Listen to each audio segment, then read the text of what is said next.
안녕하세요. 사연 읽어주는 남예입니다. 오늘도 와주셔서 감사합니다. 구독과 좋아요 부탁드리며 오늘의 사연 바로 시작하겠습니다. 안녕하세요. 애청자 중년 남성이 사연을 보내드립니다. 이렇게 많은 분들 앞에 제 마음속 이야기를 전부 털어놓을 일이 난생 처음이에요. 그러다 보니 어떻게 시작을 해야 할지 어색하기도 하고 서툴기도 한 심정이지만 제가 겪었던 사연을 이참에 속 시원하게 털어놓고 응어리를 털어내고자 용기를 내어 적습니다. 의문의 그 여자가 처음 제 앞에 나타난 건 감염병 사태가 한창 기승을 부리던 가을의 어느 늦은 밤이었어요. 당시 전 재직 중인 대기업의 새 프로젝트 담당자로 발령받은 참이었습니다. 처음 시작하는 일이 을에 그러하듯이 각종 시행착오로 인해 끼니 챙길 새도 없이 바쁜 나날이었죠. 그럼에도 저는 바쁘게 일할 수 있어서 참 감사하다는 생각뿐이었습니다. 워낙에 불경기였던지라 중년 실직자가 되어버린 동창들이 수두룩한 상황인데 적어도 저는 사랑하는 아내와 외동딸을 제 힘껏 뒷바라지할 수 있었으니까요. 세차게 불어오는 바람에 낙엽들이 모두 떨어져 나가던 그날도 저는 피곤한 야근을 즐겁게 마치고는 혼자 사는 원룸으로 귀가를 했습니다. 하지만 차가운 맥주 한 잔으로 피로를 달래거나 이부자리에 누울 수는 없었어요. 틈날 때마다 꾸준히 이어왔던 음식 배달 아르바이트를 나가야 했기 때문이었죠. 결국 급히 옷만 갈아입은 제가 빵 쪼가리를 입에 물며 운동화 끈을 조이는 순간 띵동! 분명 찾아올 사람 없을 제 원룸 초인종 소리가 울렸습니다. 뭐 팔러 온 잡상인인가 싶은 제가 조심스레 문을 열자 얇고 춥게 입은 젊은 여자가 하나가 서 있더라고요. 마치 세상에서 상처라도 받은 여인 같은 묘한 분위기를 풍기면서 말이죠. 그 분위기에 잠시 어리둥절해졌던 제가 이내 무슨 일로 오셨냐고 막 물어보려고 하는데 여자가 대뜸 현관 안쪽으로 들어서서는 제 원룸을 곁눈질로 한 바퀴 둘러보며 말했습니다. 남자 혼자 사는 방이 의외로 깨끗하네요.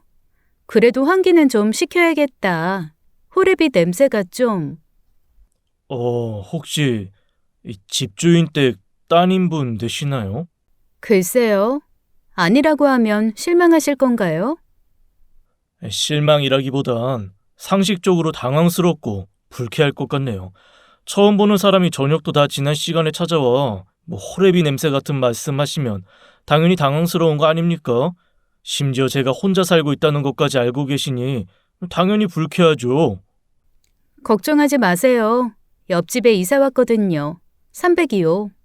아저씨 혼자 사는 얘기는 방 계약하면서 부동산 아저씨한테 주변 이웃들이 어떤 사람이냐고 물어봐서 알고 있는 거고요. 저도 여자 혼자 사는 입장이라 근처에 이상한 사람 살면 위험하잖아요. 여자는 자신의 말을 증명이라도 하려는 듯이 제게 시루떡 한 접시를 건넸어요. 순간 저는 잠시나마 여자를 경계했던 태도가 사뭇 부끄러워졌습니다. 네, 그러셨군요. 이해합니다. 근데 참 오랜만이네요. 요즘 이삿떡 돌리시는 분 흔치 않잖아요. 세상이 많이 각박해져서는. 실례했습니다. 그쪽 분이 이야기에는 구닥다리 옛날 이야기겠죠? 글쎄요. 각박해지기만 했겠어요. 온갖 추잡한 일이 다 벌어지지. 아저씨는 20년째 기러기 생활 중이라면서요. 밤이 많이 외로우시겠네. 참 희한한 여자였어요. 시루떡을 건네며 정겹게 다가올 때는 언제고 밤이 많이 외로우시겠네 하는 무례한 말로 사람을 불쾌하게 만들어 버렸으니까요. 하지만 전 그 말을 구태여 따지고 들려고 하지는 않았습니다. 새삼찬 별의별 사람들 많잖아요. 때로는 피해가는 것도 방법이고요. 그래서 저는 여자의 무례를 굳이 따지고 들지 않았을 뿐이었는데 여자는 묘한 미소를 지으며 이번엔 다소 철없는 말을 던지지 뭡니까? 저도 외로워요. 낮에도 외롭고 밤에도 외롭고 속은 맨날 펄펄 달아오르고 있는데 정작 어떻게 풀어야 할지를 모르겠네. 초면에 충고 같아서 좀 그렇긴 하지만 제 생각엔 아무래도 그런 말씀 어디서든 함부로 하지 않는 게 좋을 것 같아요. 저야 절대 그런 사람은 아닌데 다른 사람들은 오해할 수도 있어요.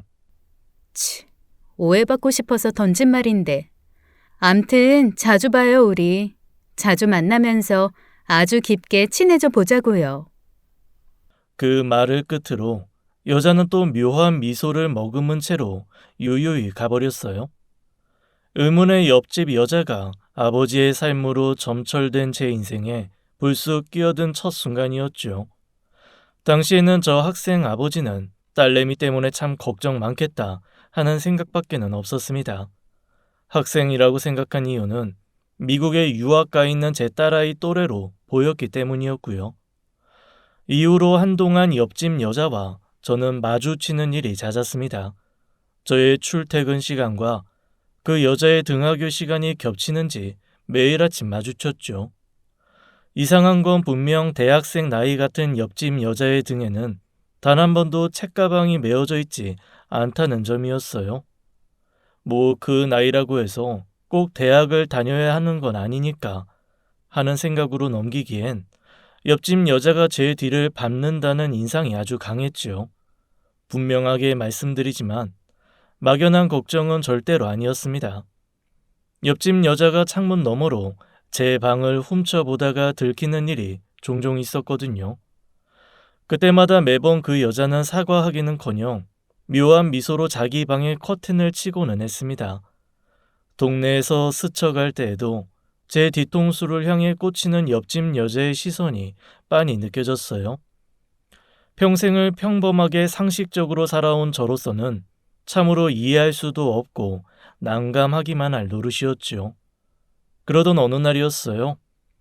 어김없이 야근을 마치고 귀가한 제가 음식 배달 아르바이트를 나가려는데 띵동 초인종 소리가 울리더라고요. 아니나 다를까 옆집 여자였습니다. 이번에는 이사 시루떡이 아닌 족발에 소주 대여섯 병을 들고 찾아온 것이었죠. 오늘은 또 무슨 일로? 보면 몰라요? 외로운 사람들끼리 족발에 소주 한잔 하자고 왔죠. 보여서 물어본 겁니다. 저한테 왜 이러시는지 이해가 되질 않아서요. 왜요? 족발 싫어하나? 이봐요 학생. 이상하네. 보통 아저씨 나이대 한국 남자들은 다 똑같다고 배웠거든요. 힘들었던 하루의 피로를 족발 같은 거에 소주 한 잔 걸치면서 이겨낸다고. 마침 저도 술 한 잔 마시고 싶어졌길래 그래서 아저씨 생각나서 와봤어요. 오늘은 이 술병만큼 아저씨랑 가까워져 볼까 싶기도 했고요. 술은 친구들이랑 마셔야죠.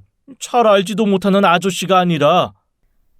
한국에 친구 없어요. 아는 사람도 없고요. 미국에서 들어온 지 얼마 안 됐거든. 미국에서 왔다고요? 네. 집안 사정이 심하게 복잡해져서 비행기 탔어요. 일종의 도망이라고 할까요? 미국에서 왔다는 여자의 말에 순간 전 유학 중인 딸아이가 떠올랐습니다. 그리고 동시에 제게 보였던 옆집 여자의 행동 거지들이 어느 정도는 이해가 될 것 같았어요. 첫 만남에서 보였던 다소 철없는 언행들은 한국 문화를 잘 몰라서 벌어진 해프닝이었고 제 주변을 맴돌았던 이유는 아마도 아버지가 그리워서였을 테죠. 집안 사정이 심하게 복잡해졌다고 했으니까요. 사정은 잘 알겠어요. 그치만 오늘은 마음만 받을게요. 좋은 한국 친구들 많이 사귀셔서 그 친구들이랑 즐겁게 술잔 나누시면 어떨? 아저씨 딸이랑 와이프도 미국에 산다면서요? 미국 어디? 펜실베니아 피츠버그요. 우와, 신기하다. 저도 거기서 왔거든요. 어떤 동네인지 안 궁금하세요? 방에 들여보내주시면 같이 술 한잔 하면서 얘기 많이 들려드릴 수 있는데 미국이 어떤 나라인지, 가족들이 지내는 곳은 어떤 동네고 또 그 지역 학교 분위기는 어떤지 아저씨가 궁금해하고 있을 얘기들 전부 다. 솔직히 미국이 많이 궁금했습니다. 아내와 딸이 어떤 곳에서 사는지 남자이자 아버지로서 늘 궁금했어요. 기러기 아빠로서의 삶을 살아온 지 정확히 20년째. 그동안 전 이런저런 현실적 어려움으로 인해 아주 부득이 미국에 한 번도 가본 적이 없었거든요. 그런 제가 만약 옆집 여자와 가까워진다면, 족발로 안주로 술잔을 나눈다면, 네, 인터넷으로 접할 수 없었던 제 가족의 일상을 간접적으로나마 들을 수 있을 겁니다. 부모 마음 다 똑같잖아요. 자식의 주변 이야기만 들어도 하루가 행복해지는 거. 하지만 전 가장이었기에 올바르고 상식적인 선택을 해야만 했죠. 평생을 토종 한국인으로 살아온 제 도덕관념상 낯선 여자를 방으로 들여 함께 술을 마실 수는 없는 노릇이기도 했고요. 그럼 우리 이렇게 하시죠. 일단 오늘의 술잔은 정중하게 거절하겠습니다. 대신 제가 배달 아르바이트 쉬는 날을 봐서 약속을 잡으면 어떨까요? 술은 아무래도 좀 그러니 밥과 차를 마시는 걸로 하고요. 사람들 많이 다니는 대로변의 식당이나 카페에서 봅시다. 에이, 뭘 꼭 그렇게까지. 왜요? 제가 아저씨 잡아먹기라도 할까봐? 한국 속담에 아니 땐 굴뚝에 연기 안 난다는 말이 있어요. 근데 요즘 세상에는 아니 땐 굴뚝에도 연기가 나기도 하더라고요. 아빠로서, 남편으로서 저지르지도 않은 구설수에 오르고 싶지 않습니다. 그러니 사람들 많은 곳이 아니라면 전 학생과 대화를 나누지 않겠어요.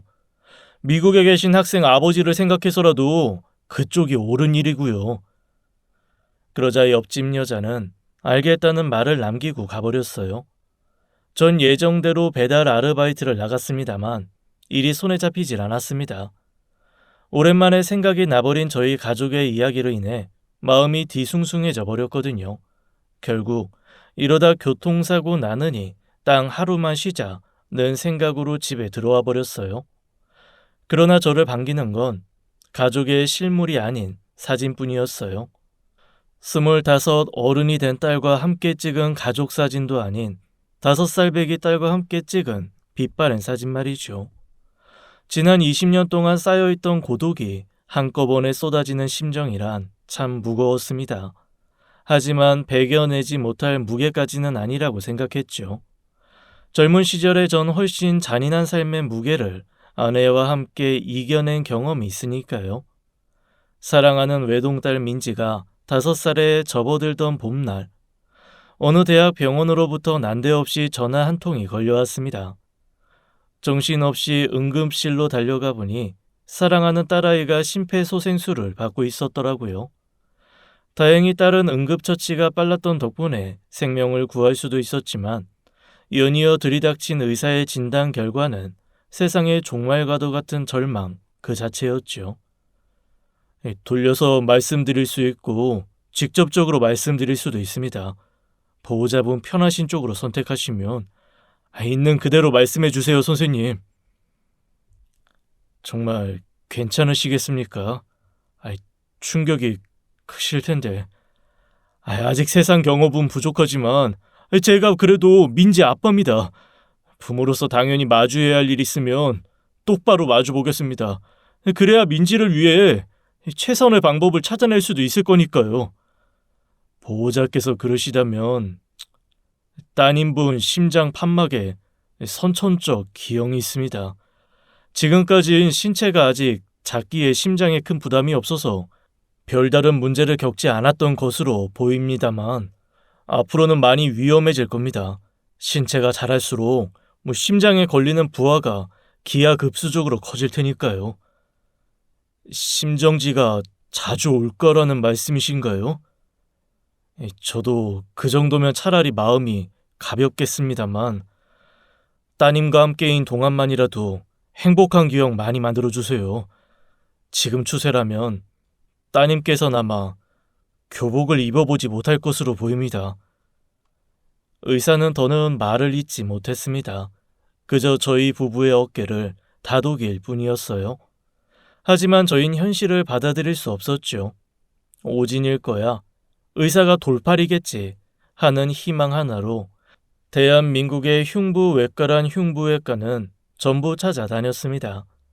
하지만 사랑하는 딸이 사실상 시한부라는 진단은 늘 같더군요. 결국 좌절한 저희 부부의 머릿속은 새하얘지고 말았습니다. 하얘진 머리에 처음으로 들어온 생각은 죄책감이었어요. 선천적 기형인 심장을 물려준 부모 심정은 차마 사연으로 적을 수 없을 만치 괴로웠죠. 다음으로는 세상을 향한 원망이 쏟아지더라고요. 수술 방법조차 없는 현실을 무수히 저주하고 또 저주했습니다. 그래봤자 달라질 것 없다는 사실을 깨닫고서는 부부싸움이 시작되었죠. 아내가 제 동의 없이 딸아이를 퇴원시키려고 했거든요. 의사 선생님 말씀 벌써 까먹었어? 수시로 심정지 올 거라잖아. 병원이 제일 안전한데 퇴원은 무슨 퇴원? 나 우리 민지 데리고 집에 갈 거야. 그러다 혹시라도 애 잘못되면 나중에 그 후회를 어떻게 감당하려고? 후회? 자식 죽을 날 받아놓고 그깟 후회가 무서울까? 그러지 말고 진정해 여보. 조금이라도 현명하게 생각하자고 우리. 이대로 계속 입원시켜서 무슨 방법이라도 생긴다면 나 그렇게 할게. 근데 아니라잖아. 지금으로선 경과를 지켜봐 주는 것밖엔 해줄 수 있는 게 없다잖아. 자꾸 포기한 사람처럼 말하지 좀 마. 포기가 아니라 엄마로서 최선을 다하겠다는 거야. 5살 평생 마지막 추억을 괴로운 입원실로 남겨주기 싫은 거야. 칙칙한 환자복 대신에 우리 딸 제일 좋아하는 핑크 드레스도 입히고 맛있는 도시락 싸가지고 소풍도 다니면서 우리 민지의 마지막 순간까지 최선을 다해 사랑하고 싶은 마음뿐이라고.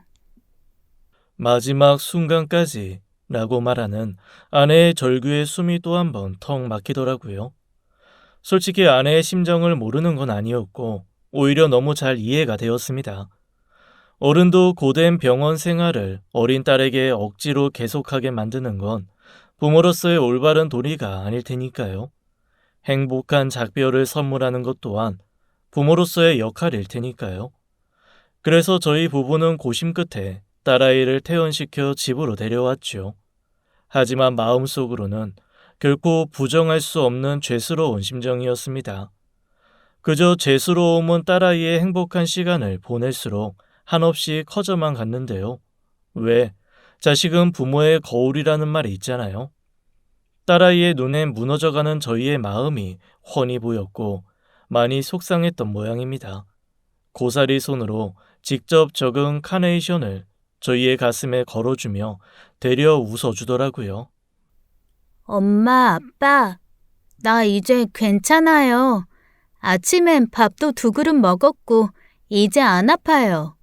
그니까 엄마랑 아빠 가슴도 안 아팠으면 좋겠어. 순간 전 정신이 번쩍 들었습니다. 자식한테 힘이 되어야 할 부모가 딸아이 걱정이나 시키고 있다니. 그게 엄마 아빠란 작자가 할 짓입니까? 아니잖아요. 다행히 아내도 저와 같은 생각이었고 그날부로 저희는 분연히 떨쳐 일어났어요. 대한민국이 안 된다면 온 지구를 뒤져서라도 딸을 살려내겠다 하는 각오로 내달렸죠. 그렇게 마침내 막 미국 유학을 마치고 귀국한 참인 젊은 의사에게서 희소식을 들을 수 있었습니다. 민지 양 수술이 사실상 불가능한 이유가 아직 어려서 심장이 너무 작기 때문이거든요. 인간의 손으로는 도달할 수 없을 만큼 섬세한 수술이 되어야 해서 그걸 가능하게 만들 방법이 있어요. 다빈치라는 기계팔 신기술이 얼마 전에 상용화되었거든요.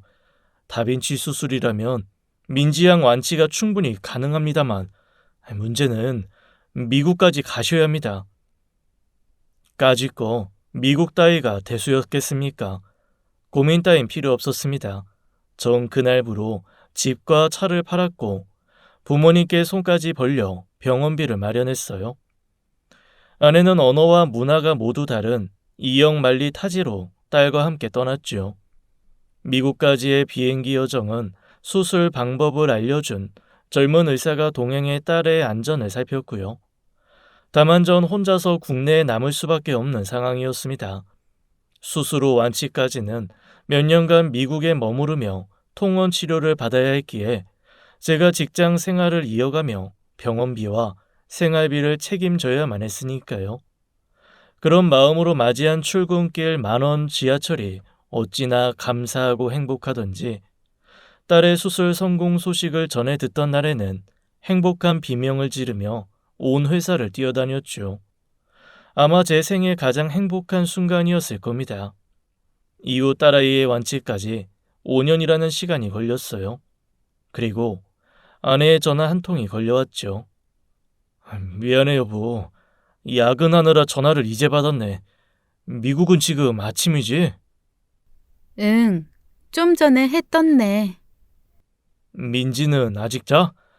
나 우리 딸 목소리 듣고 싶은데.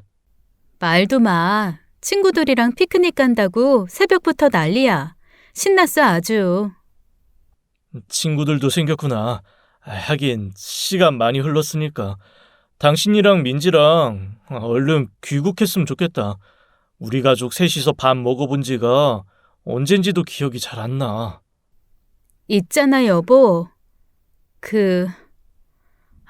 난 그냥 솔직하게 얘기해야겠다. 순간 전 본능적인 불길함을 느꼈습니다. 옛 어른들 말씀에 혹시나 싶으면 역시나 라고 했던가요? 민지가 우리 생각보다 미국에 너무 적응을 잘해버렸어. 이대로 귀국하면 애 너무 힘들 것 같은데. 갑자기 그게 무슨 소리야? 민지가 그래? 한국 돌아가기 싫다고? 내 생각도 같아. 여기 와서 보니까 있는 사람들이 왜 원정 출산까지 해가면서 자식들 미국에서 키우려고 하는지 알겠더라. 모든 환경이 한국보다 훨씬 좋아. 아무리 그래도 아빠 빈자리 걱정도 해야지. 우리 딸 아직 아빠가 많이 필요할 나이잖아. 가끔씩 아빠 대신 돌봐주시는 대부님이 계셔. 한국식으로는 삼촌이라고나 할까? 엄청 좋은 분이야. 기러기 아빠 해달라고? 진지하게 고민해달라는 얘기야. 다른 생각 말고 오직 우리 민지의 앞날을 위해서. 솔직히 청천벽력 같은 이야기가 아닐 수 없었습니다. 오직 건강해진 딸아이와의 재회 하나만을 바라보며 5년이라는 시간을 버텼으니까요.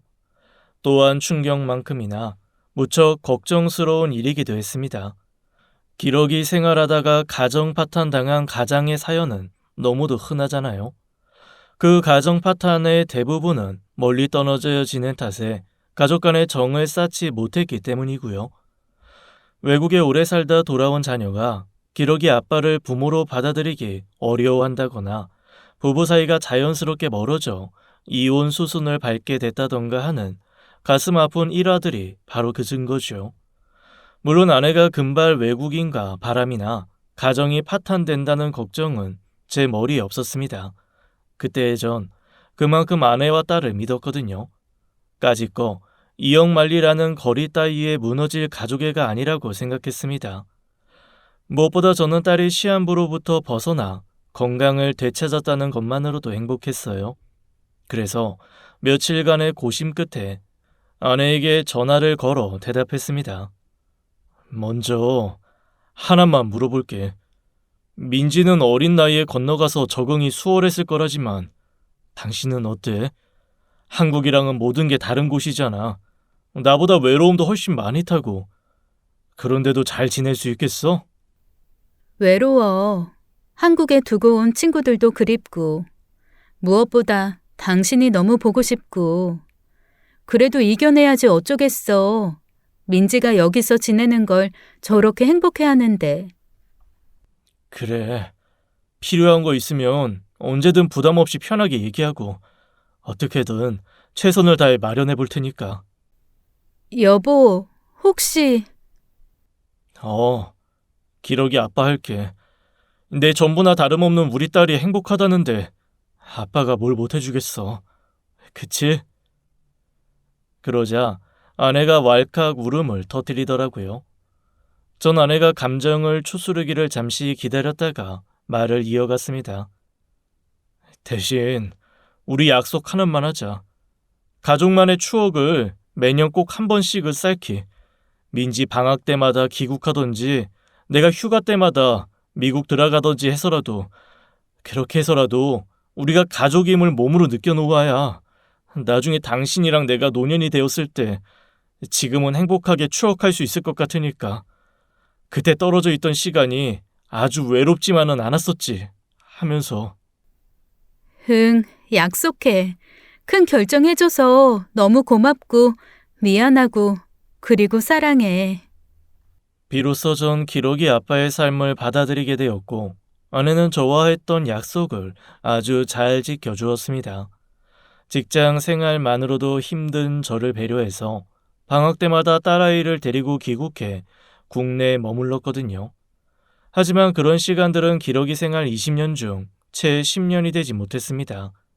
한국 나이로 고등학교에 입학할 나이가 된 딸아이가 어느 날 문득 제게 전화를 걸어와 이렇게 물어보았으니까요. 아빠, 나 대학교는 어떡하지? 어? 어떡하냐니? 무슨 뜻일까? 한국 들어가면 오히려 외로울 것 같아. 그래서 대학교도 미국에서 다니고 싶은데 지금도 충분히 고생하는 우리 아빠 괜히 더 힘들게 만드는 건 아닐까 싶어서 망설여져. 엄마도 대학까지는 미국에서 마치자고 하고요. 망설일 게 뭐가 있겠어. 우리 민지가 행복하기만 하다면야 뭐 아빠는 힘이 불끈불끈 솟는데. 전 딸의 미국 대학 도전을 흔쾌히 허락하고 응원해 주었지만 사실 당시의 제 생활은 그리 녹록치만은 않았습니다. 한국 벌이로 미국 달러 교육비와 생활비를 보내는 건 무척 어려운 일이니까요. 더욱이 대학 학비를 생각한다면 미리 저축을 해두어야 하는 상황이었죠. 결국 전 고심 끝에 투잡을 하기로 결정했습니다. 대기업 퇴근 후 짬짬이 이런저런 아르바이트를 하는 생활의 시작이었어요. 그러다 보니 미국에 갈 시간적, 금전적 여유가 좀처럼 나지를 않았죠. 바쁘게 사는 만큼 시간도 빨리 흘러갔습니다. 정신을 차려보니 어느덧 전 20년 차 기러기 아빠가 되어 있었고 딸아이는 미국 명문대 대학원까지 진학해 석사 학위 취득을 위한 공부를 바쁘게 이어갔죠. 그리고 사실 전 미국행 비행기 티켓을 끊은 적이 있었습니다. 대학교를 조기 졸업하는 딸아이에게 학사모를 직접 씌워주고 싶어서였는데요. 하지만 사람 일이라는 게 뭐 하나 뜻대로 되는 게 없지 뭡니까? 출국을 며칠 앞두고 코로나 사태가 터지고야 말았거든요. 이래저래 운 때마저도 절 돕지 않았던 거죠. 하는 수 없이 미국행을 포기해야만 했던 전 가족을 늘 그리워했고 그러던 차에 의문의 옆집 여자가 나타난 겁니다. 보고 싶은 아내와 딸이 살고 있는 동네의 이야깃거리들을 바리바리 싸 짊어진 채로 말이죠. 상황이 이러니 전 옆집 여자가 내심 반갑기까지 했어요. 다만 단언컨대 그 여자를 딸 친구로 정도로만 생각했습니다. 저와 옆집 여자의 대화는 일전에 약속을 받아냈던 것처럼 오직 사람 많은 곳에서 술이 아닌 밥과 차를 나누며 이루어졌고요. 또한 제가 옆집 여자에게 건넨 이야기의 주제는 단 하나, 가족을 향한 사랑이었습니다. 옆집 여자로부터 들어준 이야기도 역시나 가족뿐이었죠. 그러다 하루는 제가 하도 가족 얘기만 주고받으니까 옆집 여자가 뿔따구가 난 모양이더라고요. 아저씨는 의심도 안 돼요? 얼굴도 못 보고 사는 처지에 바람이 났을지 어땠을지 어떻게 알아? 남의 가족 험담 함부로 하는 거 아닙니다. 가족 따위 없는 셈 치고 사는 사람한테 매번 이러는 것도 예의는 아니죠. 그렇게 소리친 옆집 여자가 쌩하니 자리를 뜨려는 찰나 이대로 보내선 안 되겠다는 생각에 제가 급히 말을 이어갔어요. 한국말 누구한테 배웠어요? 거의 원어민 수준으로 잘하는데. 재미교포 3세예요. 할머니, 할아버지, 부모님 다 한국 핏줄이고. 근데 그게 지금 어쨌다는 건데요? 가족 상황이 심하게 복잡해져서 도망치듯 한국으로 왔다고 했었잖아요. 그 얘기가 혹시 혼혈 문제는 아니었을까 싶어가지고요. 궁금해하지 마요. 내가 어떤 여잔지 알면 아저씨 다쳐. 지금은 아저씨한테 들켜줄 때 아니야. 순간 전 그 여자에게서 크게 상처받은 표정을 보았습니다. 이사 시루떡을 들고 처음 찾아오던 그날의 첫인상과 똑같았죠. 그 상처가 너무 깊어 보여서 함부로 들쳐 보여서는 안 된다는 생각이었기에 전 제 이야기를 통해 아빠 마음에 대해서 들려주는 방식을 택했습니다. 옆집 여자의 상처는 분명 가족 때문이었을 테니까요. 대기업 다닌다는 이유로 부러움 섞인 시선을 많이 받고는 했었어요. 경제적으로 안정된 상황에서 자녀와 함께 아무 걱정 없이 행복할 거라고 많이들 생각하니까요. 하지만 제 상황은 많이 달랐어요. 윗선에서는 직원들 기강 잡으라는 둥, 성과 내놓으라는 둥 수시로 압박을 해왔고, 아래로는 능력 좋은 젊은 후배들에게 꼰대라고 뒷담화 들으며 치이게 일쑤였어요. 그럼에도 버틸 수 있었던 이유는 가족을 건사할 수 있어서 다행이다 라는 생각이었죠. 그래서 봐도 못 본 척, 들어도 못 들은 척 그저 묵묵히 하루하루 최선을 다했거든요. 대기업 급료로도 부족해 아르바이트까지 뛰어가면서. 그만하죠. 아저씨 모범적인 남자라는 거 누가 몰라? 제가 유달리 모범적인 게 아니라 부모 마음 원래가 다 똑같은 거라고요. 사연은 잘 모르겠지만 학생 부모님 마음속 깊이 숨겨져 있는 진심은 저랑 다르지 않을 거라는 말을 해주고 싶었어요. 아닐 건데. 부모 마음 가진 사람이 와이프 죽자마자 딸 친구네 엄마랑 바람나서 하나 있는 자식을 버리고 막 그러나? 심지어 그 아빠라는 인간 바람 피우는 거 나한테 어떻게 들켰는 줄 알아? 돌아가신 엄마 장례식장에서 몰래 그렇고 그런지 버리다가 나한테 걸렸어. 순간 아차 싶었습니다. 하지만 제게는 섣불리 상처를 건드린 것에 대한 사과를 전할 겨를조차 주어지지 않았죠. 아빠 때문에 이상한 콤플렉스가 생겼나 봐요, 나. 사람 좋은 아저씨들한테 자꾸 끌리더라? 아빠 만들고 싶더라? 아니, 사실은 내 남자 만들고 싶어. 그니까 아저씨, 나랑 연애할래요? 당황스러웠습니다. 전 그런 뜻으로 옆집 여자와 차를 마셨던 게 아닌데 사람들 모두가 벌레 보듯 쳐다봤죠. 결국 저도 모르는 사이에 도망치듯 그 자리를 떠나고야 말았는데요. 한참을 달리다 보니 문득 후회스러웠습니다. 그 못쓸 여자에게 홍구멍을 내주고 오는 건데 싶었죠. 한편으로는 아빠에게 얼마나 상처를 받았으면 저렇게 막 나갈까 하는 연민도 들었습니다. 그 와중에도 전 옆집 여자를 친구 딸 보듯 보고 있더라고요. 하긴 저에게 그 여자는 딸 또래의 갸녀린 여학생, 그 이상의 존재였던 적이 단 한 번도 없었습니다. 하필이면 그러고 있던 중에 미국에 있는 아내에게 전화가 걸려왔어요. 몇 주 만에 통화하는 아내의 목소리는 난생 처음으로 차갑고 굳은 목소리였죠. 뭐해? 바빠? 아이, 누굴 좀 만나다가 이 사람은 영 아니다 싶어서 자리 뜨던 참이야. 근데 목소리가 왜 그래? 무슨 일 있었어? 나 일 시작했어. 설거지랑 세탁소랑. 민재 학비가 좀 많이 들어야지. 당분간 피곤해서 연락 많이 못할 것 같으니까 내가 먼저 영상 편지 보낼게. 한국이랑 미국이랑은 낮밤이 완전히 반대잖아. 돈이 얼마나 많이 필요하길래 그렇게까지. 많이 필요해. 걱정되면 이번 달부터 송금 늘려주던가. 그 얘기하려고 전화했어. 잠깐만 여보, 끊지 말아봐봐. 민지는 어떻게 지내? 요즘 들어서 통 연락이 안 되던데. 석사 논문 쓰느라 바쁘니까 전화하지 마. 방해될라. 그 말을 끝으로 전화가 뚝 끊겨버렸어요. 또 한 번 이루 형연할 수 없는 당황스러움이 몰려들었죠. 아내는 돈으로 절 타박할 사람이 절대로 아니었고 무엇보다 딸과의 연락을 막을 사람도 단연코 아니었으니까요. 이후로 한 며칠을 혼란 속에서 살았습니다. 아내의 돌변한 태도도 그렇고 옆집 여자의 해괴한 행동도 그렇고 하늘 아래 부끄러울 짓 한 적은 없는데 일들이 자꾸만 꼬여갔어요. 당장 미국으로 달려가 아내를 만나고 싶은 마음은 굴뚝 같았지만 그때까지만 해도 코로나가 한창이던 시기였기에 출국은 불가능했죠. 결국 전 이래저래 소가리를 할 수밖에 없었는데요. 세상에 사람 죽으란 법은 없는 모양이지요. 답 없는 혼란 속에 한 줄기 희망이 찾아왔으니 그건 바로 제가 임원 승진 심사 대상에 올랐다는 희소식이었어요. 대기업 임원이 되면 딸의 대학원 공부를 훨씬 안정적으로 뒷바라지할 수 있게 될 것이 분명했습니다.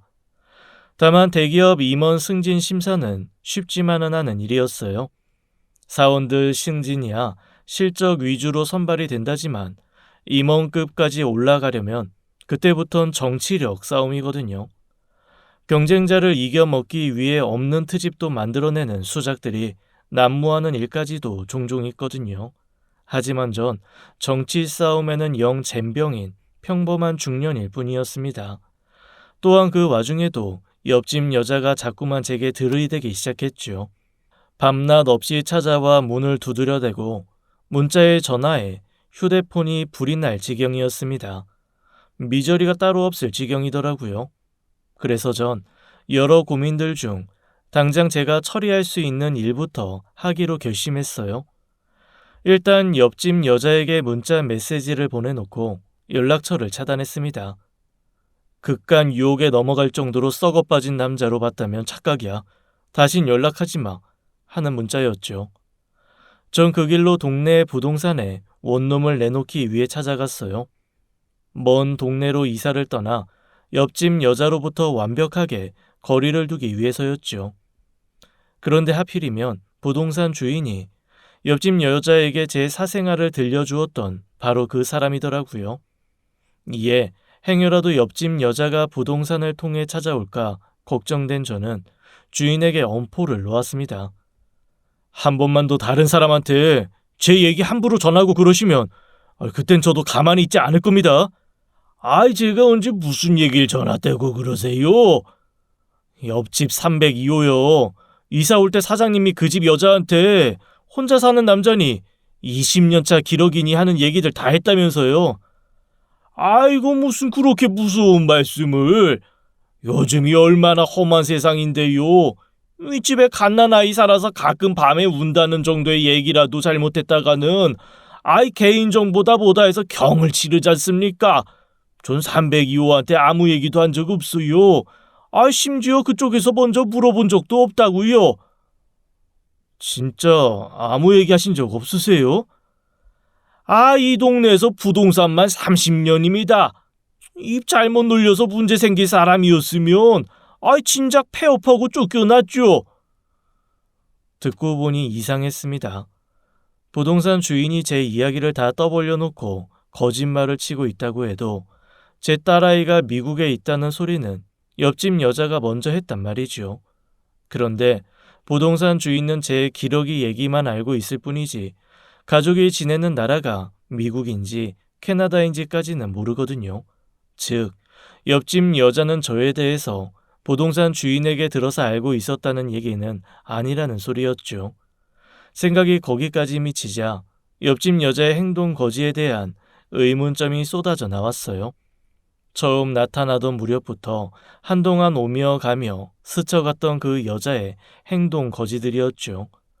그때 그 여자는 분명 창 너머로 제 방을 훔쳐보다가 발각되는 일이 종종 있었고 저와 마주칠 때마다 제 뒷모습을 바라보며 서 있는 눈치가 너무도 훤했었단 말입니다. 분명 옆집 여자한테 제가 모르는 목적이 있었습니다. 미국에 송금하느라 아르바이트까지 해가며 허덕이는 금전적 상황을 뻔히 아는 상황에서 대기업 명함밖에 내세울 것 없는 저에게 접근해 얻어낼 목표라는 게 대체 무엇이었을까요? 그 미궁 속 실마리는 아주 뜻밖의 곳에서 찾을 수 있었어요. 옆집 여자가 회사를 통해 저에게 소식을 전해왔습니다. 딸 친구라면서 전화 왔던데 사고당해서 응급수술해야 되는데 동의서 써줄 보호자가 한국에 없다고 빨리 와서 도와달라고. 그쪽에서 그랬어요? 아이, 자기가 민지 친구라고? 그러니까 전화했지. 뭐 아무리 생각해봐도 딸 친구 같지는 않길래. 딸내미 20년째 미국에서 사는 거 뻔히 아니까. 아이, 둘이 무슨 사이야? 회사로 전화까지 오게 만들고. 아이, 그냥 좀 이래저래 동병상련이 있길래 돌봐주던 입장이에요. 사람이 영 아니다 싶어서 연락처 차단했더니 기어코 회사까지 연락 가게 만든 모양이고요. 나야 너 믿지만 행동거지 조심해. 알지? 임원 승진 심사 그거 정치력 싸움인 거. 아이, 탈락 사유 1순위가 불륜이다. 아무래도 옆집 여자는 임원 승진 심사 경쟁자가 보낸 사람이라는 생각이 들었어요. 제 뒤를 아무리 털고 털어봤자 직장, 배달, 직장, 배달, 가족과 통화밖에는 없으니까 딸뻘 여자와의 부적절한 관계를 억지로 만들어서라도 절 물먹이려고 했겠죠. 거기까지 생각이 미친 저는 마수로부터 벗어나기 위해 곧장 방부터 내놓았어요. 그리고는 옆집 여자가 입원해 있다는 병원으로 내달렸습니다. 만약 그 여자가 진짜 응급수술을 받아야 하는 상황이라면 딸아이의 생사 기로를 겪어보았던 제가 모른 척할 수 없는 일이었으니까요. 그 여자의 말을 결코 순순히 믿어줄 수는 없지만 만약 미국에 부모님이 계신다는 말이 사실이라면 이영만리 타국에서 걱정하실 부모님을 위해서라도 일단 수술은 시켜 놓아야 하니까요. 그런데 옆집 여자가 병원 로비에서 너무도 태연하게 절 기다리고 있더군요. 왜 여기 이러고 있어? 사고는? 수술은? 눈에 보이는 것만 믿어요. 내가 거짓말 친 거잖아. 아저씨 불러내려고. 좋냐? 널 위한 마지막 내 걱정마저 우스운 꼴로 만드니까 좋아? 그냥 좀 마음이 시키는 대로 따라가면 안 돼요? 아저씨도 내가 좋지 않았으면 이렇게 급하게 달려올 것까진 없잖아. 우리 민지 아프던 모습 생각나서 왔어. 미국에서 걱정하실 네 부모님 심정이 너무 신경 쓰여서 왔어. 그니까 사람 그만 가지고 놀아. 엄마는 돌아가셨고 그놈의 아빠? 나 버렸다니까. 친구 엄마랑 바람나가지고. 그 친구가 민지야. 우리 아빠가 바람난 여자가 아저씨 와이프라고. 아이, 대체 누가 시켰길래 가족까지 건드려.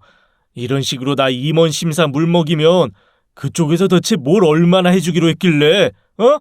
정신 차려. 얼마나 대단한 보상을 받던지 간에 너 지금 되게 위험한 일에 손대고 있는 거야. 임원 얘긴 뭔 소린지 모르겠고 난 자발적으로 아저씨한테 접근한 거야. 믿어주길 바래? 네 모든 게 의심투성인 사람한테? 그래요 뭐. 원래는 다 숨기고 접근해서 아저씨 꼬셔내고 최후의 순간에 다 폭로하면서 아저씨네 가족들 싹 파멸시키겠다는 생각이었지만 일이 이렇게 틀어져 버린 걸 어쩌겠어. 다 솔직히 털어놓고 같이 복수하자고 부탁할 수밖에. 아저씨네 와이프랑 우리 아빠랑 바람난 거 사실이야. 겉뿐인 줄 알아? 그 여자가 자기 불륜 정당화하려고 민지한테 거짓말까지 했어. 아빠가 한국에서 바람났다고. 조만간에 엄마가 이혼 소송 당할 것 같다고. 그래서 민지 지금 아저씨를 벌레 취급하고 있어요. 너 지금 드라마 쓰냐? 네, 차라리 드라마라도 같이 쓰자고요. 아저씨가 와이프한테 내가 아빠라는 인간한테 복수하려면 우리가 그렇고 그런 사이가 돼서 똑같이 되갚아 주기라도 해야 하는 거잖아. 그 말이 너무 기가 막혔던 제가 차마 아마 대꾸도 못하고 있자 옆집 여자가 미리 준비해둔 모텔 키를 건네오며 유혹의 말을 속삭였어요. 아빠한테 복수할 수만 있다면 난 아무 상관없어. 그니까 아저씨, 아무 걱정 말고 나한테 하고 싶은 대로 해요. 다 허락할게. 하지만 전 단호하게 뿌리치며 대꾸했죠. 아니, 안 믿어. 못 믿어. 근데 1억 분의 확률로 네 말이 사실이라고 쳐도 난 그딴 식으로 날 더럽혀야 하는 복수는 안 해. 너도 널 위한 다른 방법을 찾아봐. 이거 널 너무 아프게 하는 길이야. 사실이라는 증거가 필요하면 민지랑 찍은 사진 얼마든지 보여줄 수 있어. 그래도 다행이다. 생사가 오가는 상황이 아니라서 이 걱정만큼 진정 진심이었어. 얇게 입고 다니지 말고 한국 겨울 많이 춥거든. 간다. 제 딴에는 옆집 여자와 엮었던 소동에 종지부를 찍고자 했던 작별 인사였어요. 그렇게 자리를 떠나며 여자를 슬쩍 돌아보았더니 여자는 소리 죽여 흐느껴 울고 있더라고요. 그때 저로서는 그 울음의 이유가 뭔지를 도무지 알 턱이 없었죠.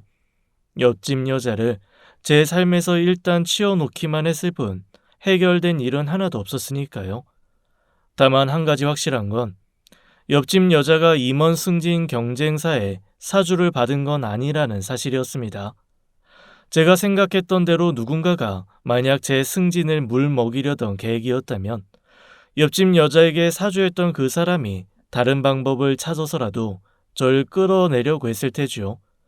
그렇게 되었다면 전 치졸하고 비상식적인 진흙탕 싸움에서 패배하고야 말았을 겁니다. 하지만 전 그해 겨울 아주 순조롭게 임원 승진에 합격했거든요. 옆집 여자를 향했던 제 오해 또한 자연스럽게 풀어진 셈이었죠. 하지만 제 인생의 폭풍은 거기서 끝이 아니더군요. 이후로 꼬박 6개월을 임원 급여 전부 와이프에게 송금했습니다. 그런 6개월 내내 아내는 고맙다는 전화 한 통이 없더라고요. 시간 날 때마다 보낸다던 영상편지 또한 전혀 도착하지 않았죠. 오직 몇 주 일에 한 번씩 이메일을 통해 일상의 사진 몇 장을 일방적으로 보내왔을 뿐이었어요.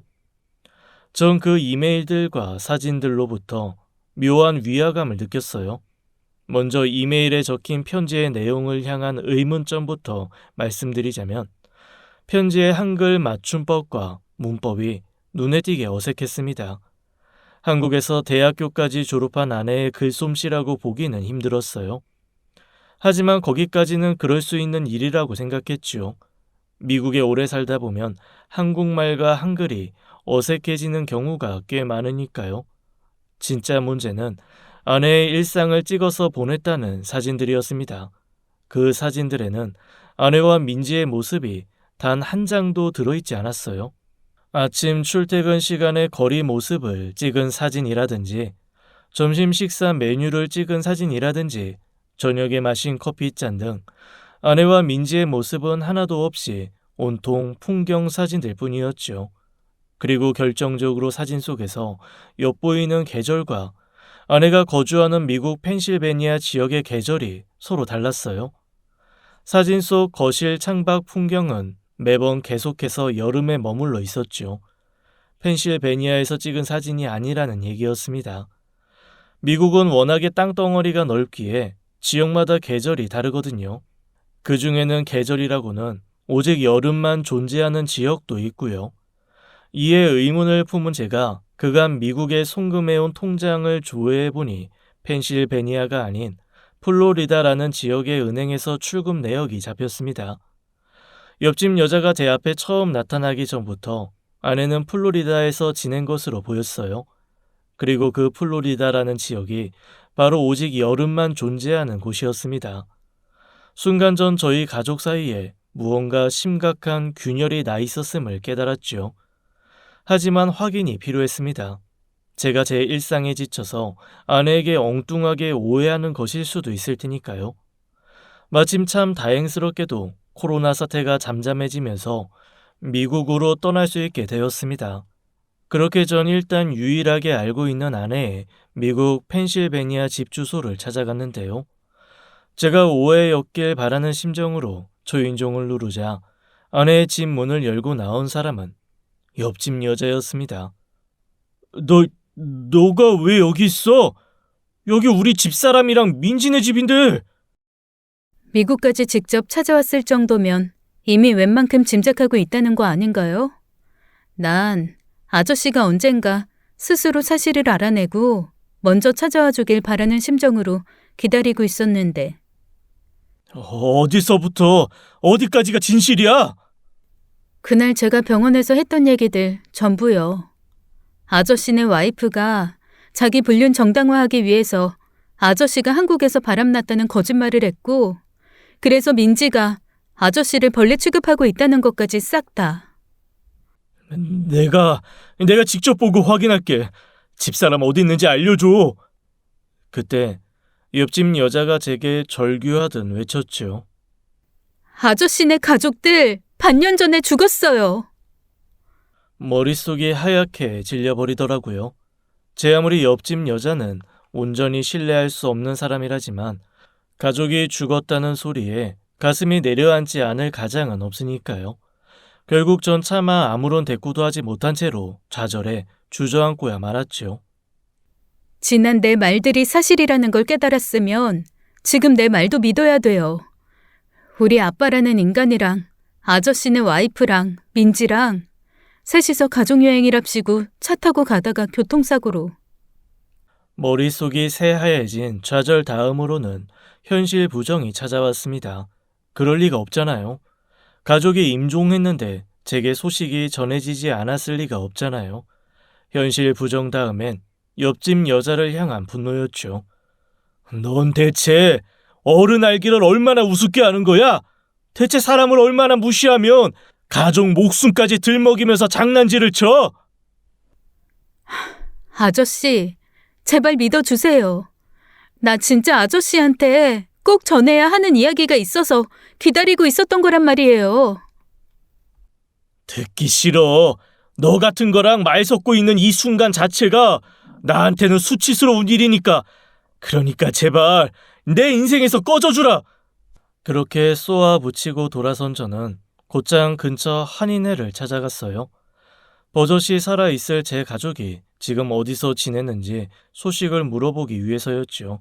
하지만 미국은 한국보다 거리 두기가 반년하고도 몇 개월 더 일찍 개최됐잖아요.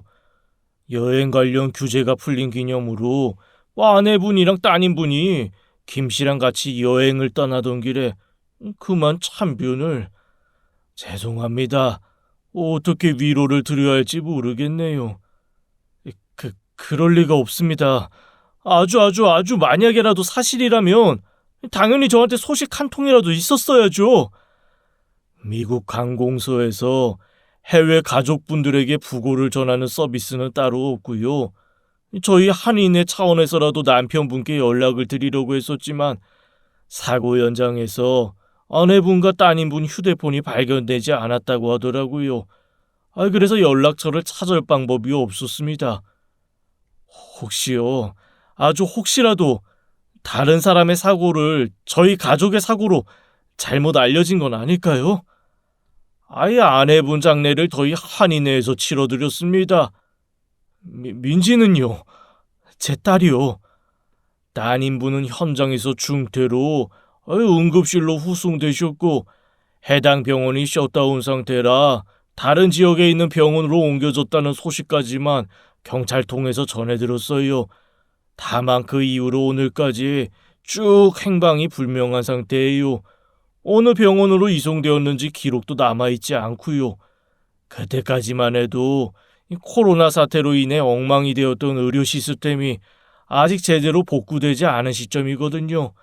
사실 대한민국이 코로나 사태를 잘 이겨냈던 거지. 미국은 팬데믹이다 보다 사회 시스템이 거의 마비되었었거든요.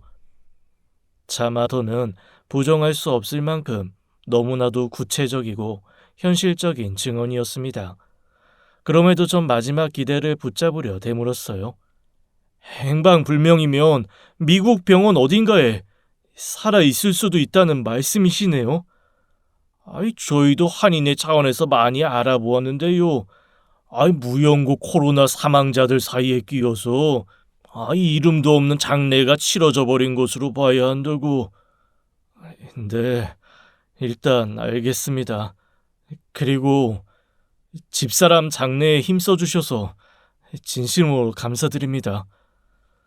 그렇게 대답하며 허리를 90도로 숙여 인사한 저는 한인회에서 알려준 아내의 묘지에 참배를 했습니다. 참으로 묘한 감정이더라고요.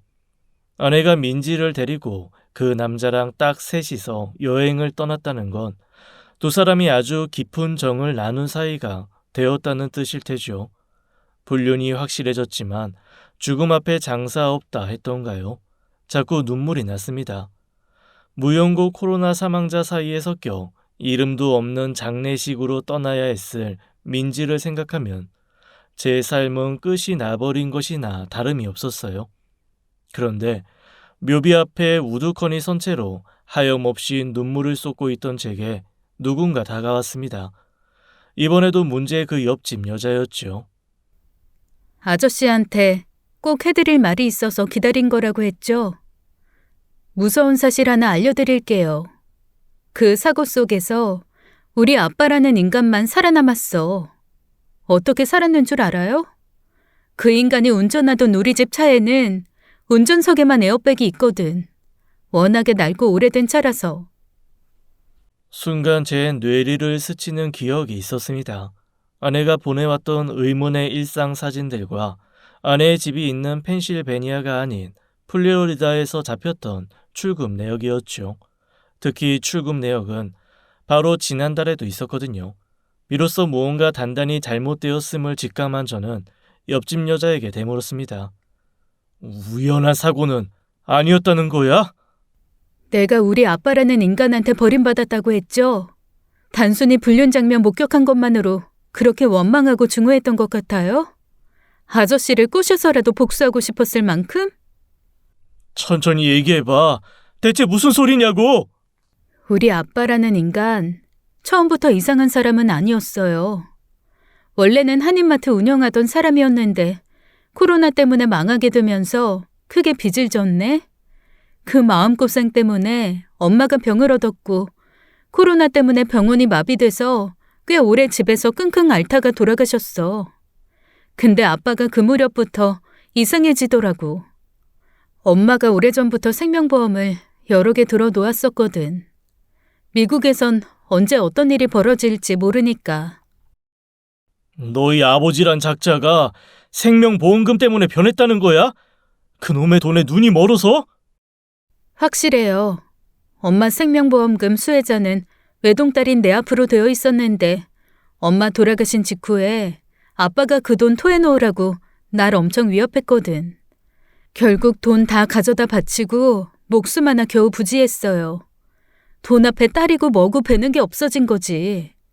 그래서 난 아저씨네 가족 소식 들으면서 이 생각이 번쩍 들었어요. 아무래도 우연한 사고가 절대 아닌 것 같다고. 그 얘기 해주고 싶어서 아저씨네 집에서 기다렸던 거고요. 여기서 기다리는 게 위험할까란 생각은 안 해봤어? 그러다 너희 아버지한테 들키기라도 하면. 그 사람 지금 할아버지네 집에서 지내요. 플로리다. 플로리다라는 소리에 전 직감했어요. 아니, 확신했죠. 정리하자면 이런 상황이었습니다. 상간남은 본처의 병환과 사망을 겪으며 거액의 사망보험금의 돈맛을 보고는 눈이 돌아버렸어요. 원래가 돈에 눈이 먼 사람들은 자꾸만 더 탐욕스러워지는 법이죠. 그렇게 상간남은 검은 마술을 제 아내를 향해 뻗었던 겁니다. 제 아내를 의도적으로 꼬셨던 거죠. 더 크고 더 많은 돈을 거머쥐기 위해서. 거기까지 추려해낸 저는 즉시 귀국해 직장으로 복귀했어요. 책상 앞에 앉기가 무섭게 제일 처음 한 일은 아내가 미국에서 생명보험을 가입한 내역을 추적하는 것이었습니다. 제가 근무하던 직장이 바로 대기업 계열 보험사였거든요. 또한 임원으로 승진하기 전까지 10년이라는 긴 시간을 보험 사기를 감시, 추적하는 부서에서 근무했었죠. 더욱이 전 사망한 아내의 법정 남편이었기에 아내의 보험 가입 내역을 조회하는 건 전혀 어려운 일이 아니었고요. 그랬더니 역시나 아내가 상간남과 깊은 사이가 된 이후 미국의 여러 보험사에 많은 생명보험에 가입했던 사실이 밝혀졌습니다. 다만 생명보험 수익자 명의가 제 앞으로 되어 있었다는 의문스러운 점이었죠. 아내의 사망보험금이 이미 수령되었다는 사실 또한 의문스러웠고요. 전 수익자 지정 서류에 도장을 찍은 적도 보험금을 수령한 적도 없는데 말입니다. 하지만 그 의문 또한 금세 풀어냈습니다. 제가 하지 않은 서명이 담긴 수익자 지정 서류를 미국에 있는 옆집 여자에게 보냈더니 이런 전녀가 걸려오더라고요. 서명 옆에 적혀 있는 아저씨 이름 이거 우리 아빠 글씨체 맞아요. 그랬습니다. 수익자 지정 서류에 이름을 적고 서명한 사람은 바로 상간남이었어요. 마침 제 손에는 다른 서류 한 장이 들려 있었습니다. 생명보험금이 어느 은행을 통해 지급되었는지를 알려주는 서류였죠. 제가 송금했던 돈과 상간남이 생명보험금을 출금해 갔을 은행이 같았어요. 상간남이 머물고 있다는 플로리다의 어느 작은 지역 은행 지점에 있는 자동 인출기였습니다. 너무나도 뻔한 수작에 치가 떨리더라고요. 상간남이 생명보험금을 타간 것도 모자라서 제 아내인 척 이메일 편지와 사진을 보내가며 계속 제게서 돈을 뜯어갔다는 얘기였으니까요. 그런 일이 가능했던 데에는 행정상의 허점이 존재했습니다. 아내의 생명보험 가입은 미국 보험사를 통해 이루어졌는데 법정 남편인 제가 공식적으로 한국에 머무르고 있으니 가족관계 증명과 수익자 지정 서류의 서명은 이메일을 통해 이루어졌지요. 이메일이야 상간남이 스스로 하나 만들어서 쓰고 서명 또한 실제로 그랬던 것처럼 상간남이 저를 사칭해 적어놓은 뒤 메일로 보내버리면 끝나는 아주 손쉬운 수작이겠습니다만 핵심은 저와 아내의 가족관계를 증명하는 서류였어요. 미국은 생활고로 인해 범죄자가 되는 이주자로 인해 골치를 썩는 나라죠. 그래서 과거 아내는 미국에 정착할 수 있는 비자를 신청하는 과정에서 신원 보증이 필요했었습니다. 다만 아내는 미국에 친척도 없고 이주 요건에 해당되는 전문직도 아니었기에 비자를 받으려면 한국에 있는 남편인 제가 얼만큼의 수익이 있는지를 증명해야 했죠. 그 과정에서 저희의 가족관계를 증명하는 영문증명서를 발급받아 제출했었습니다. 그리고 상간남이 바로 그 서류를 보험사 쪽에 메일로 전송해서 저를 사칭했고 결국에는 아내의 생명보험 가입을 성사시켰더라고요. 거기까지 확인한 전 다시 미국으로 날아갔습니다. 그리고는 아내의 생명보험 가입을 담당했던 여러 직원들 중 하나를 찾아갔죠. 상담 내역 찾고 있습니다. 아내가 생명보험에 가입하게 된 경위를 알아야 해서요. 코로나 사태 때문이라고 했어요.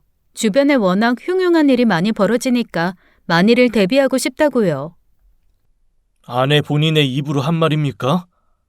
미국 사정 잘하는 친구가 옆에서 자기 부인도 불행하게 사망했다는 얘기를 하긴 하더라고요. 근데 보험 가입 이유랑 의사는 가입자 본인이 직접 말씀하신 건 맞아요. 거짓 사랑을 인질 삼아서 부추겼던 거군요. 그래서 제 아내가 결국 일단 감사합니다. 상담 서류를 제출해 주실 수 있겠습니까?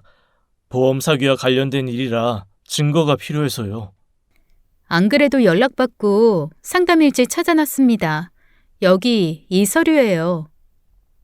그렇게 상간남의 악행에 대한 모든 서류들이 갖추어졌습니다. 이제 남은 건 죗값을 치르게 만들어 저희 가족의 원통함을 푸는 것뿐. 마침내 저는 플로리다에 있는 상간남에게 쳐들어갔습니다. 모든 죄인들이 그러하듯 상간남은 발악을 하더라고요. 당신, 미국 법이 얼마나 무서운 줄 알아? 한국처럼 콩밥 몇 년 먹는 걸로 안 끝나. 알아. 한국보다 형사처벌 형량도 훨씬 세고 민사 배상금도 몇 배로 높게 인정해주는 곳이 미국 법원이지. 그래서 참 다행이라고 생각하는 중이야. 교도소에서 썩을 만큼 썩은 다음엔 어마어마한 배상금으로 또 한 번 널 단죄할 수 있을 거니까. 됐고, 변호사 불렀으니까 변호사 오면 얘기해. 이 증거도 없이 쳐들어와서 이딴 식으로 사람 위협하지 말고. 증거라면 차고 넘치지. 그렇게 쏘아붙인 전 그동안 수집해온 모든 서류들을 상간남의 면상에다 집어던졌어요. 하지만 잠시 서류들을 읽어보던 상간남이 코웃음을 치며 발악했습니다.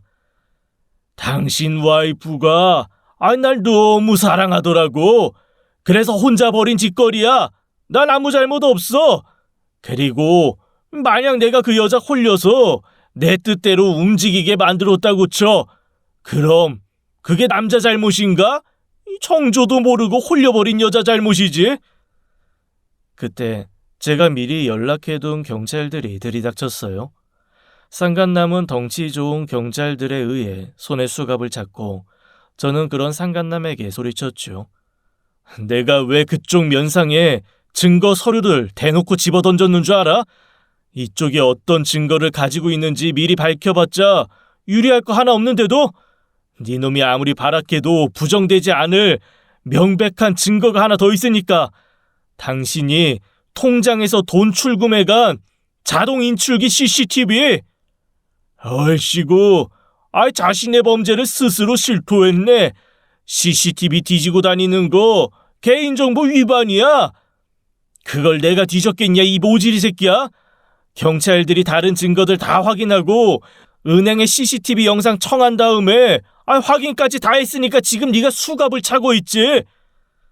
순간 면상에 절망이 드리워진 상간남은 이내 제 발 앞에 머리를 조아리며 울며 불며 오열했어요. 울음소리에 묻혀 무슨 말인지는 알아들을 수 없었지만 아마도 살려달라고 애골복걸했죠. 그러거나 말거나 좀 마지막 한마디를 날렸습니다. 잘 들어. 앞으로 당신의 삶에는 두려움과 절망만이 존재하게 될 거야. 가족을 잃은 남편과 아빠의 분노가 얼마나 서슬퍼런지 지금부터 내가 똑똑히 가르쳐 줄 테니까. 그 말을 끝으로 상간남은 연행되어 갔습니다. 미국 경찰들은 한국 경찰들보다 훨씬 많이 거칠더라고요. 마치 개처럼 끌려가는 상간남의 모습을 물끄러미 바라보며 전 차마 일말의 미소조차 지을 수가 없었습니다. 추악한 상간남은 당연히 단죄돼야 하는 것이지만 더는 사랑하는 가족을 만날 수 없는 제 신세는 달라지지 않았으니까요. 그런데 얼마 뒤 저는 뜻밖의 소식을 전해 듣게 되었습니다. 미국이나 한국이나 권력 따라서 움직이기는 마찬가지더라고요. 한인회와 제가 수소문할 때는 꼼짝도 않던 일선 공무원들이 상간남 형사 재판에 증인이 필요하게 되자 사고 이후 행방불명 상태였던 민지를 단 며칠 만에 찾아냈거든요. 신이 도우셨던 모양인지 민지는 살아있었습니다. 다만 엄마가 사고 현장에서 임종한 기억을 가지고 있던 탓에 그저 숨만 붙어있는 사람처럼 멍하니 병원에서 입원 치료를 받고 있을 뿐이었죠. 제가 한달음에 달려갔을 때는 민지는 다행스럽게도 치료가 잘 되어 퇴원을 앞두고 있었어요. 하지만 엄마로부터 제가 바람을 피워 가족관계가 파탄냈다고 여전히 믿고 있었죠. 절 향한 멸시와 원망의 눈빛이 너무나 선명했어요. 그런 민지와의 죄마저 저에게는 희망이었습니다. 의식을 찾은 뒤로 쭉 멍하니 텅 비어 있었다던 민지의 눈에 처음으로 감정이라는 것이 들어찼으니까요.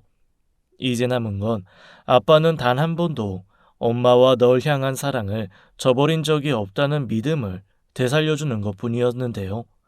그 일에는 문제의 그 옆집 여자가 찾아와 도움을 주었습니다. 옆집 여자가 민지에게 자신의 휴대폰을 건네더라고요.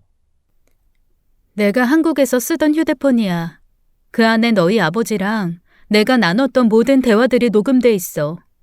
원래대로라면 그 휴대폰에 녹음되어 있을 대화 내용들은 너네 아버지랑 나랑 그렇고 그런 사이였다는 걸 증명할 증거들이었어야 돼. 너네 엄마가 우리 아빠 뺏어간 것처럼 나도 너네 아빠 뺏어가서 똑같이 복수해주려고 접근했던 거니까. 근데 너네 아버지라는 분은 말이야. 암튼 직접 듣고 확인해봐. 너도 분명 아버지를 존경하게 될 거야. 지금의 나처럼. 잠시 망설이던 딸아이는 여전히 불신에 찬 눈빛으로 저를 쏘아보며 병실로 돌아갔습니다. 옆집 여자가 건넨 휴대폰을 이본복 주머니에 찔러 놓은 채로요. 덕분에 저는 한시름 덜 수가 있었습니다. 제 기억이 맞다면 휴대폰 녹음 파일에 들어있던 내용은 온통 사랑 투성이었으니까요. 제가 아내를 어떻게 사랑했는지 민지를 어떻게 사랑해 왔는지, 옆집 여자의 유혹을 얼마나 올바르게 이겨냈는지까지 전부. 그리고 옆집 여자가 제게 진정한 작별 인사를. 민지를 믿고 기다리세요. 반드시 아저씨 품으로 돌아올 거예요. 이번엔 20년만큼 긴 기다림은 아닐 거고요. 그리고 감사합니다. 덕분에 저도 구원받은 기분이에요. 비로소 옆집 여자와 엮인 모든 소동들이 완전하게 끝맺음되는 순간이었습니다. 이후 옆집 여자의 휴대폰 녹음 파일을 들은 민지는 고맙게도 모든 오해를 거두고 제 딸아이로 돌아와 주었어요. 한동안은 저와 눈만 마주쳤다 하면 끌어안고 울기 일쑤였죠.